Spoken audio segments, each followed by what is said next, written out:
Why do we think breakfast is the most important meal of the day? Most people don't remember learning this.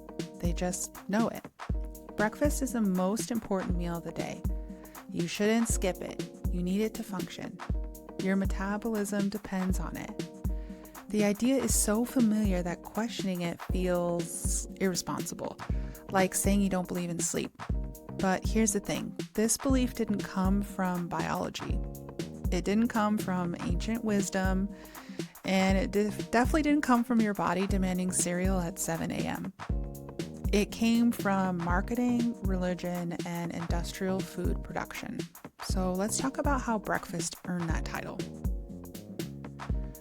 First, an important clarification.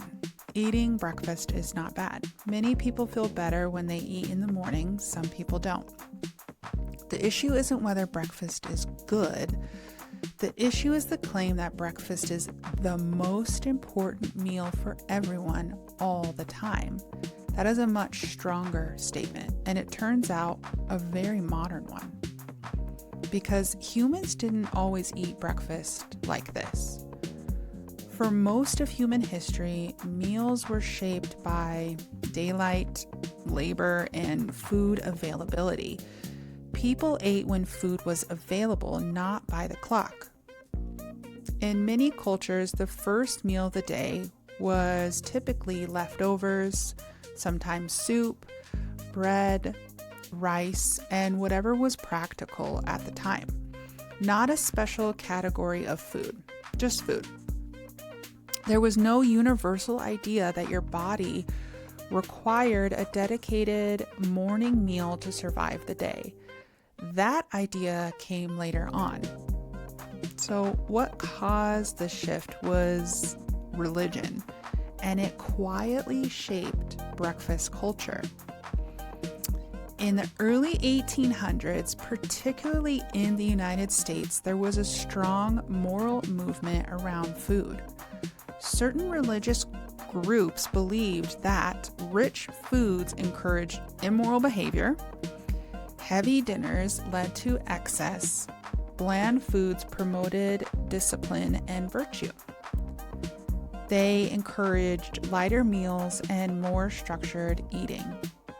Breakfast became a moral opportunity, the way to start the day correctly. Simple foods, clean foods, foods that signaled self-control. This laid the groundwork for what came next. Enter our beloved breakfast staple in the United States, cereal.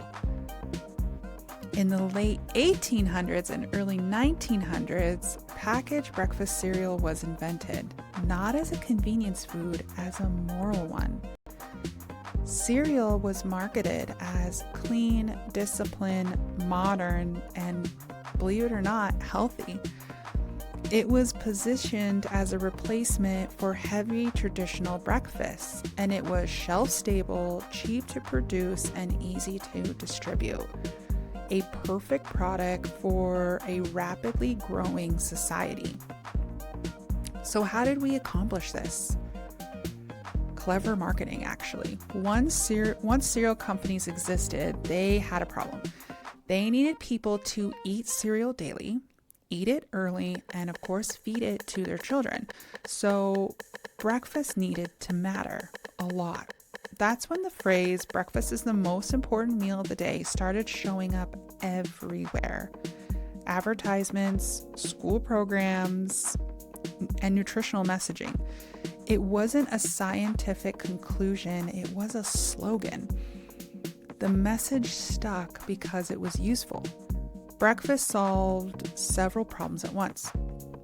First, it created a predictable daily eating habit. Second, made mornings easier for working families and gave companies a guaranteed consumption window. And it sounded responsible. Parents were told skipping breakfast was harmful. Eating breakfast was caring. The belief became emotional, and emotional beliefs stick. But the science actually came later, and the results, it was complicated. Over time, studies tried to justify the claim. Some showed benefits to eating in the morning, others didn't. What became clear was this: people who eat breakfast often have other habits that support health. They may have more structured days, for example, maybe eat more consistently. They obviously have access to food and experience less stress. Breakfast wasn't necessarily the cause. But there is a problem with absolute rules. When breakfast becomes the most important meal, skipping it became a problem. People were told it would slow their metabolism, they'd overeat later, and they'd sabotage their health. But bodies aren't identical. Some people are hungry in the morning, some are not. Some feel better eating early, some feel sluggish. There's no single meal that magically outranks all others. And fun fact, other cultures never really bought into this. In many parts of the world, breakfast is small, actually optional, sometimes savory, and flexible. The idea that this is the most important meal simply doesn't exist in other parts of the world, which should raise a question. If breakfast were biologically critical in this specific way, wouldn't that belief be universal? So why does this belief still feel true today? Breakfast feels important because it starts the day, it's linked to routine, and it's tied to childhood habits. And because it's been repeated for over a century, repetition creates truth, especially when the message benefits people and things like institutions, schools, food companies, and work schedules. So, what's the reality? Breakfast is a meal. It can be helpful. It can be unnecessary. It can be large or small. It can be skipped or it can be enjoyed. Its importance depends on the person, not really the clock. There is nothing magical about eating first thing in the morning. So what would you say the bigger takeaways here? It really isn't about breakfast, it's about how food rules are created. It's kind of a mix of cultural values, moral beliefs, industrial convenience, and marketing repetition. Over time, they stop sounding like opinions and start sounding like facts. So here's the honest truth. Breakfast didn't become the most important meal because your body demanded it. It became the most important meal because society found it useful to believe it was. It doesn't make breakfast bad, it just makes the rule optional. And once you know this, it changes how you hear food advice. So here's the real question. What food rule did you grow up with that you've never really questioned?